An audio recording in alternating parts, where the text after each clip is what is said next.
টি-20 ক্রিকেটে লেগ স্পিনারদের গুরুত্ব বাড়ছে প্রতিনিয়ত।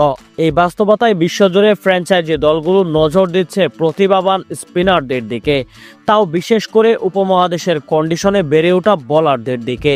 এমন প্রেক্ষাপটে বাংলাদেশের উদীয়মান লেগ স্পিনার রিশাদ হোসেনকে নিয়ে আগ্রহ দেখিয়েছে বিগ ব্যাশ লিগের বর্তমান চ্যাম্পিয়ন রবার্ট হ্যারিকেন্স। আসন্ন গ্লোবাল টি-20 সুপার লিগকে সামনে রেখে স্কোয়াড গোছাতে ব্যস্ত রবার্ট হ্যারিকেন্স কর্তৃপক্ষ।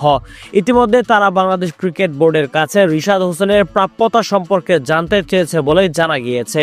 সদ্য চ্যাম্পিয়ন হওয়া বিগ ব্যাশ লিগেও রিশাদ হোসেনকে খেলানোর জন্য নিজেদের দলে অন্তর্ভুক্ত করেছিল রবার্ট হ্যারিকেন্স, কিন্তু বিপিএল খেলার কারণে বিগ ব্যাশ লিগে আর যুক্ত হতে পারেনি রিশাদ হোসেন।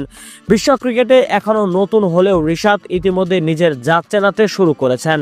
বাংলাদেশ জাতীয় দলে নিয়মিত না হলেও ঘরোয়া ও ফ্র্যাঞ্চাইজি ক্রিকেটে তার লেগ স্পিন, গুগলি আর কার্যকর বৈচিত্র্য নজর কেড়েছে সবার। কন্ডিশনের বিষয়টি বিবেচনায় নিয়েই এশিয়ার একজন স্পিনারকে স্কোয়াডে রাখতে চায় রবার্ট, আর সেই তালিকায় জায়গা পেয়েছেন রিশাদ।